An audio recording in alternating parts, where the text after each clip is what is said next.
Mendengar penjelasan Hana, Amel pun mengangguk paham. Tapi mungkin saja mereka terlihat dekat karena membahas pertemanan masa kecil mereka dan mereka ingin melanjutkan pertemanan mereka yang pernah terpisah. Ucap Amel mencoba mempositifkan pemikiran Hana. Hana menggelengkan kepalanya. Aku tidak pernah percaya pertemanan antara wanita dan pria itu ada. Balas Hana. Amel pun terdiam dan tak dapat lagi membalas ucapan Hana yang memang benar adanya. Sudahlah. Mulai saat ini aku harus menjaga hatiku agar tidak terluka. Hanya karena Dika perhatian kepadaku bukan berarti dia menyukaiku. Bisa saja dia memang begitu ke semua orang. Aku saja yang terlalu dalam menyimpulkan rasa perhatiannya. Hana tersenyum sinis. Amel menepuk pundak Hana 2 kali. Untuk saat ini aku tidak bisa lagi banyak memberikan saran kepadamu. Hanya saja jangan sampai kau menyesal atas keputusanmu. Aku tidak akan pernah menyesal. Aku hanya ingin menjaga hatiku agar baik-baik saja. Lagi pula jika dia memang jodohku, dia akan tahu kemana dia harus pulang. Ucap Hana menutup percakapan mereka di taman siang itu. 2 minggu berlalu, Hana benar-benar menunjukkan rasa tidak kepeduliannya pada Dika. Hana bahkan tak menanggapi lagi godaan-godaan teman-temannya tentang hubungan palsunya dengan Dika. Tekad Hana untuk tidak memperdulikan Dika pun semakin kuat saat ia mendengarkan percakapan Dika dan Lisa untuk kebeberapa kalinya siang itu di kelasnya. Papa dan mamaku dulu sangat berharap jika kita berjodoh. Bahkan mamaku dan Tante Dina sempat merencanakan perjodohan kita sejak kecil. Namun sayangnya niat mereka sepertinya harus terkubur karena kau sudah memiliki seorang kekasih. Ucap Lisa tanpa rasa malu pada Dika. Dan seperti biasa Lisa pun mengeraskan suaranya agar Hana mendengarnya. Hana memasang headset di telinganya. Berpura-pura mendengarkan musik dan tidak mendengarkan percakapan mereka padahal kenyataannya tidak demikian. Dari tempat duduknya, Hana dapat melihat dengan jelas jika kini Lisa nampak memperhatikan gerak-geriknya. Hana berusaha untuk acuh namun tetap mencuri dengar percakapan mereka. Walaupun aku belum memiliki seorang kekasih, aku tidak akan mau dijodohkan. Karena aku tidak ingin pendamping hidupku kelak diatur oleh siapapun meskipun itu kedua orang tuaku. Balas Dika dengan wajahnya yang berubah dingin. Maaf. Tapi aku hanya mengungkapkan keinginan kedua orang tua kita. Ucap Lisa yang merasa salah bicara. Dika diam dan tak lagi bersuara. Pria itu kini sudah nampak sibuk dengan ponsel yang ada di genggamannya. Tak lama kehebohan di kelas pun mulai terdengar saat Dika mengirim informasi di grup kelas mereka jika perkuliahan mereka siang ini ditiadakan karena dosen mereka sedang sakit dan sebagai gantinya mereka pun diminta untuk meringkas materi yang sudah dikirimkan Dika ke dalam grup. Hana, apa kau mendengarkan ucapan dedemit itu tadi? Bisik Amel di tengah kehebohan teman-temannya. Hana menganggukkan kepalanya. Bagaimana aku tidak dengar jika suaranya itu keras sekali? Dengus Hana. Sepertinya dia sengaja agar kau mendengarkan ucapannya. Ucap Amel. Aku tahu itu. Tapi aku tidak peduli. Balas Hana mendustai hatinya. Hana pun bangkit dari duduknya merasa malas mendengar pertanyaan Amel yang membuat suasana hatinya memburuk. Di kursi paling depan, Lisa yang belum juga pergi dari sisi Dika menatap pada Hana yang kini melewati kursinya. Hana. Panggil Lisa hingga langkah Hana terhenti. Hana menolehkan kepalanya ke belakang. Ya. Apa kau memanggilku? Tanya Hana dengan wajah tidak ramah. Lisa menganggukkan kepala sebagai jawaban. Ada yang ingin aku tanyakan kepadamu. Ucapnya. Sebelah alis Hana nampak tertarik. Kau ingin menanyakan apa? Tanya Hana yang merasa ada maksud tidak baik dari tatapan Lisa saat ini. Apa hubunganmu dan Dika baik-baik saja? Aku dengar kau dan Dika sudah tidak lagi menjalin kasih akhir-akhir ini. Tanya Lisa dengan wajah pura-pura polosnya. Hana memutar kedua bola matanya malas. Ia sudah sangat paham arti tatapan wanita yang ia juluki dedemit di depannya ini. Tentang hubunganku dan Dika? Hana menarik sebelah bibirnya ke kuping. Lisa mengangguk. Aku lihat kau seperti sangat ingin tahu sekali tentang hubungan kami. Tapi jika kau bertanya hubunganku dan Dika apakah baik-baik saja saat ini, lebih baik kau tanyakan saja pada pria di sampingmu daripada bertanya kepadaku. Hana berucap tenang. Namun berbeda dengan dadanya yang sedang bergemuruh. Ingin sekali ia mencakar wajah pura-pura polos Lisa saat ini. Aku hanya ingin mendengar jawaban darimu. Lagi pula Dika sepertinya tidak berselera jika membahasmu. Lisa tersenyum mengejek. Oh. Kepala Hana mengangguk. Aku rasa kau cukup membuang waktuku. Hana melangkah meninggalkan Lisa tanpa memperdulikan lagi jika Lisa masih ingin berbicara kepadanya. Hana. Lisa kembali berteriak namun Hana tak merespon panggilannya. Dasar dedemit kegatelan. Rutuk Amel dari kursi belakang yang mendengar dengan jelas percakapan Lisa dan Hana. Amel memutar kepalanya ke belakang di mana saat ini beberapa teman wanitanya nampak sedang membicarakan hubungan Hana dan Dika. Apa kalian tidak memiliki pekerjaan lain selain membicarakan hubungan orang lain? Tanya Amel dengan tatapan tajamnya.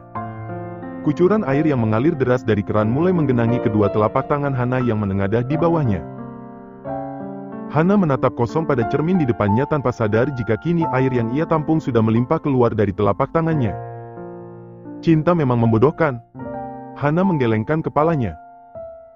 Merasa bodoh dengan dirinya sendiri yang kini kehilangan rasa semangatnya sejak melihat kedekatan Dika dan Lisa beberapa minggu terakhir ini. Hana memisahkan telapak tangan kanan dan kirinya hingga kini tak lagi menampung air yang masih mengalir. Helaan nafasnya kian memberat. Hana kembali merapatkan kedua telapak tangannya dan kembali menampung air yang masih mengalir dari keran. Membasuh wajahnya beberapa kali lalu mematikan air keran. Hana tak mengelap sisa air yang masih membasahi wajahnya. Ia lebih memilih menghilangkan sapuan air itu hilang dengan sendirinya. Merasa suasana panas di hatinya sudah cukup reda, Hana pun keluar dari dalam kamar mandi. Baru saja pintu kamar mandi ia buka, Hana sudah dibuat terkejut melihat Amel sudah berdiri di depan pintu kamar mandi.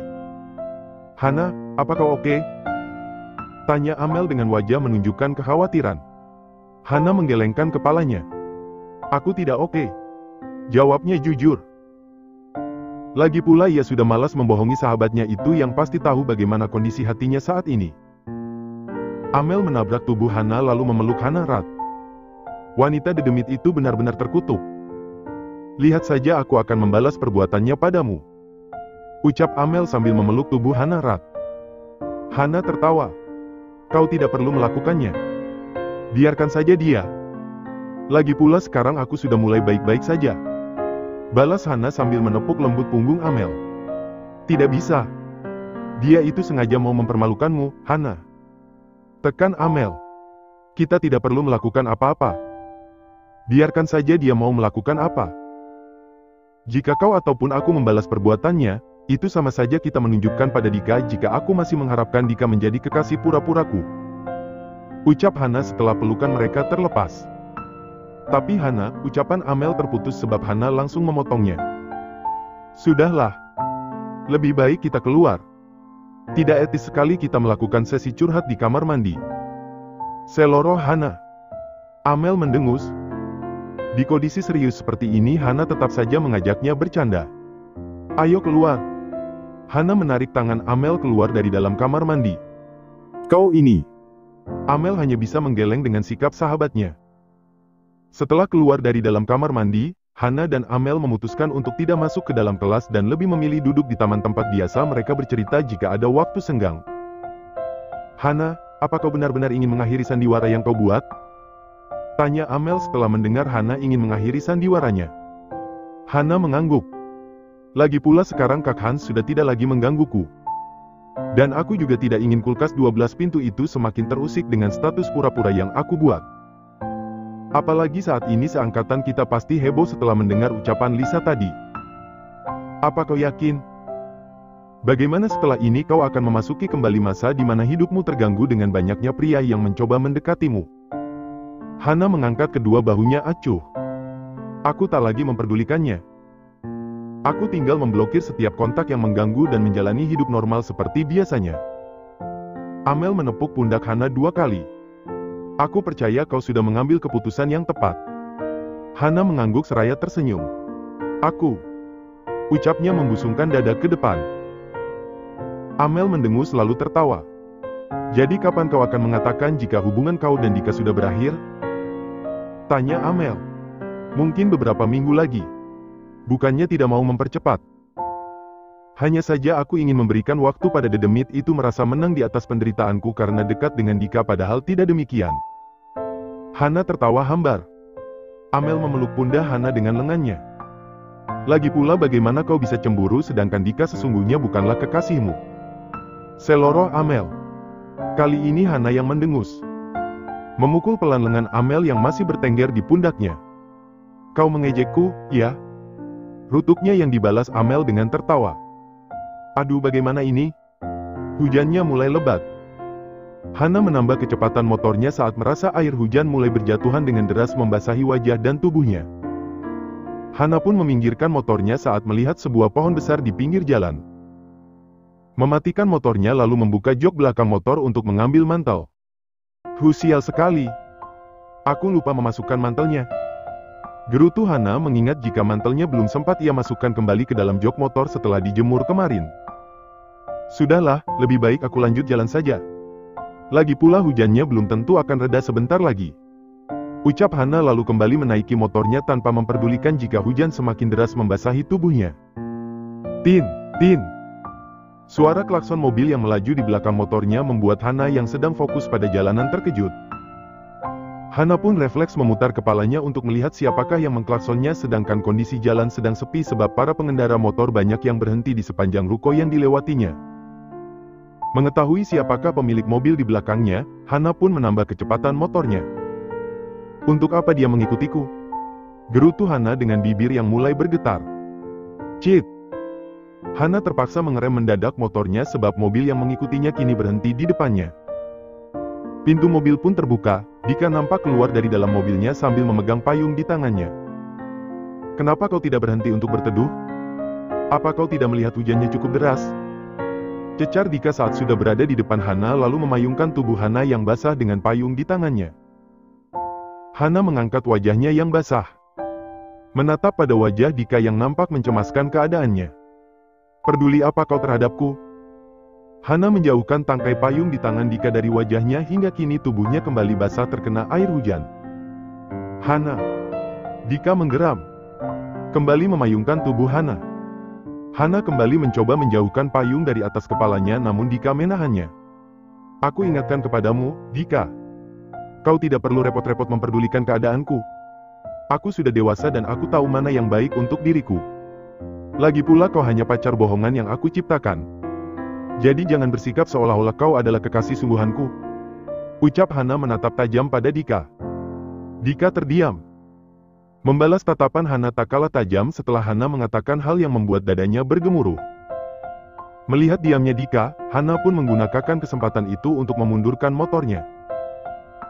Kau ingin kemana? Hujan masih sangat deras dan kau bisa sakit. Ayo masuk ke dalam mobilku, aku akan mengantarkanmu pulang. Dika menahan lengan Hana. Hana pun dengan kasar menghempaskan tangan Dika dari lengannya. Kau tidak perlu repot-repot mengkhawatirkan keadaanku. Cetus Hana lalu menancap gas motornya hingga Dika tak dapat lagi menahannya. Di bawah guyuran air hujan, Hana terus melajukan motornya walau tubuhnya sudah basah keseluruhan. Bayangan kejadian beberapa menit yang lalu bagaimana Dika terlihat begitu cemas dengan keadaannya selalu berputar menemai perjalanannya pulang. Kau tidak perlu berpura-pura perhatian jika hanya untuk membuatku terjatuh pada pesonamu. Hana tersenyum sinis. Tangannya pun semakin menambah laju kecepatan motornya saat guyuran hujan semakin deras membasahi tubuhnya. Tak jauh dari motor Hana melaju, mobil milik Dika nampak mengikuti motor Hana. Wanita keras kepala. Bagaimana bisa dia tetap melanjutkan perjalanan sedangkan hujan sangat deras seperti ini? Dika menggeram. Mencengkram erat kemudinya saat mengingat penolakan Hana dan bagaimana Hana memintanya untuk tidak lagi memperhatikan dirinya. 15 menit mengikuti Hana dari kejauhan, Dika pun menghentikan mobilnya tak jauh dari rumah Hana. Kau benar-benar keras kepala. Dika menggelengkan kepalanya. Bagaimana tidak, selama dalam perjalanan tadi Hana nampak ngebut membawa motornya di tengah hujan deras tanpa memperdulikan keselamatannya. Untung saja wanita itu selamat sampai di rumahnya hingga Dika dapat menarik nafas lega. Setelah memastikan Hana masuk ke dalam rumahnya, Dika pun melajukan mobilnya meninggalkan komplek perumahan rumah Hana menuju apartemennya. Sedangkan di dalam kamar mandi di kamarnya, Hana yang menyadari jika Dika sejak di perjalanan tadi mengikutinya hanya bisa menghela nafas kasar. Aku sangat membenci rasa perhatianmu yang membuatku selalu salah mengartikannya. Ucap Hana sambil membuka bajunya yang sudah basah. Pagi itu Hana berangkat ke kampus dengan kondisi tubuh tidak fit. Walaupun sudah merasakan jika tubuhnya terasa demam sejak tadi malam, namun Hana tetap memaksakan untuk masuk kuliah karena hari ini ada ujian yang harus ia ikuti. "Hana, apa kau oke?" tanya Amel saat melihat wajah pucat Hana. Hana menganggukkan kepalanya. "Sedikit oke. Kepalaku sungguh sakit dan tubuhku terasa demam," balas Hana lalu memeluk tubuhnya yang mulai kedinginan. "Kenapa kau bisa demam?" tanya Amel dengan wajah yang sudah berubah cemas. "Hanya hujan-hujanan di jalan kemarin sore," balas Hana apa adanya. "Astaga Hana, apa kau tetap menerjang hujan lebat kemarin sore sampai di rumahmu?" tanya Amel. Hana menganggukkan kepala sebagai jawaban. "Astaga, Hana. Hana."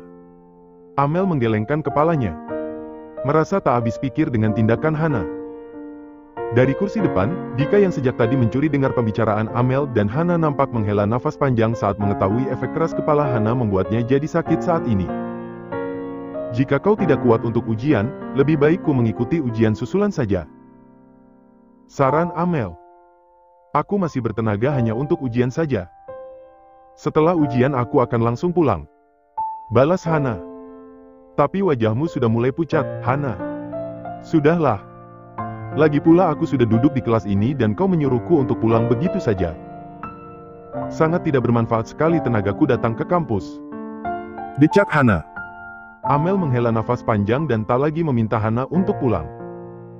Lagi pula ia sudah yakin Hana tidak akan mau menuruti sarannya melihat sikap keras kepala wanita itu saat ini.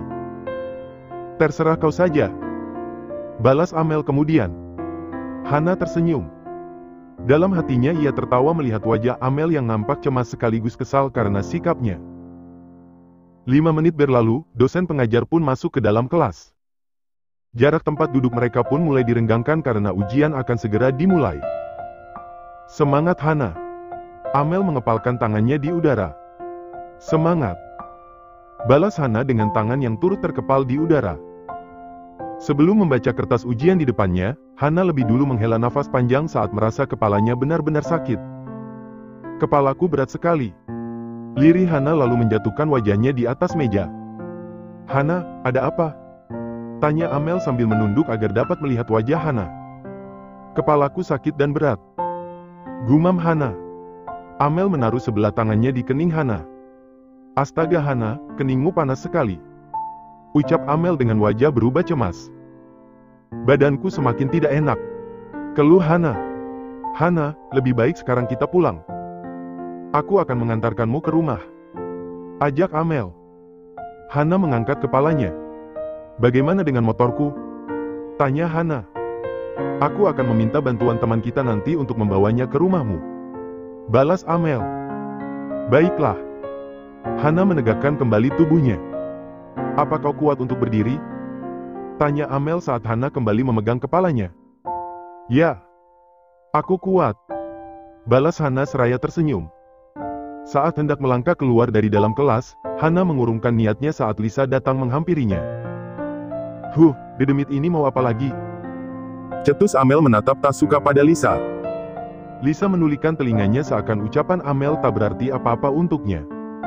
"Minggir. Kau menghalangi jalanku," ucap Hana dengan datar. "Tidak akan," balas Lisa dengan tersenyum mengejek. "Apa maumu?" tanya Hana yang sudah dapat menebak niat buruk Lisa. "Aku hanya ingin menyampaikan padamu jika aku sudah tahu jika kau dan Dika hanyalah kekasih palsu selama ini," ucap Lisa dengan suara sedikit keras hingga menarik perhatian teman-teman mereka menatap padanya dan Hana. Hana terdiam. "Kau terlalu ikut campur urusan orang lain, ya?" sentak Amel. "Diamlah. Aku tidak berbicara kepadamu," balas Lisa dengan sinis. "Amel, sudahlah. Biarkan dedemit ini berbicara," timpal Hana. Lisa mengalihkan pandangannya kepada Hana kembali. Untung saja tadi Dika sudah keluar dari dalam kelas hingga bisa dengan bebas mempermalukan Hana seperti saat ini. "Aku sudah selesai berbicara. Sekarang tinggal kau menjawab ucapanku," ucap Lisa. "Kau ingin aku menjawab apa?" tanya Ha dengan santai walau saat ini kepalanya semakin berat. Lisa tertawa. "Ternyata kau tidak bisa mendengar dengan baik ya?" cibirnya. "Baiklah. Aku akan menyampaikan sekali lagi jika aku sudah mengetahui kau dan Dika hanya kekasih bohongan selama ini. Lalu, jika aku dan dia hanyalah kekasih palsu, ada urusan apa denganmu? Tanya Hana dengan tangan yang sudah terkepal. Hahaha, Lisa tertawa. Kalian dengar sendiri bukan jika dia dan Dika hanyalah kekasih palsu selama ini. Dan wanita tak tahu diri ini berani-beraninya mengaku jika Dika adalah kekasihnya. Ucap Amel sambil menatap teman-temannya yang kini tengah menatapnya dan Hana. Wah, benar-benar memalukan. Balas wanita yang dekat dengan Lisa. Suasana di kelas pun mulai ricuh dengan cibiran teman-teman mereka pada Hana. Siapa yang bilang jika aku dan Hana adalah kekasih bohongan? Tanya Dika yang sudah berada tepat di belakang Lisa hingga membuat tubuh Lisa menegang.